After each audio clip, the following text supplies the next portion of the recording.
321 সংখ্যাটাকে কার্ডের সাহায্যে লিখে নিলাম। 3টে শতকের কার্ড, 2টো দশকের কার্ড আর একটা এককের কার্ড।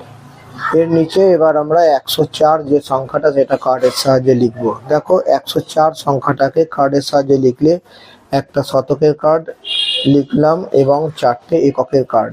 এখানে কোনো দশকের কার্ড থাকবে না। এবার যোগ করা যাক। প্রথমে দেখো এককের অংশে প্রথমে একটা এককের কার্ড আছে, এই কার্ডটাকে লিখে নাও। তারপর দেখো নিচে আরো 4টে এককের কার্ড আছে, এই 4টে কার্ডকেও পরপর লেখো। এবার আমরা দশকের কার্ডগুলো যোগ করব। দেখো প্রথমেই আছে দশকের জন্য 2টো কার্ড, 2খানা কার্ড লিখলাম আর তলায় একখানাও দশকের কার্ড নেই, সেই জন্য দশকের কার্ড আর থাকবে না। এবার শতকের কার্ডগুলো যোগ হবে। দেখো শতকের উপরে আছে 3খানা কার্ড, সেই জন্য নিচে আগে শতকের 3খানা কার্ড লিখে নিলাম আর তলায় আর একটা শতকের কার্ড আছে, এটাকেও এবার তোমরা লেখো।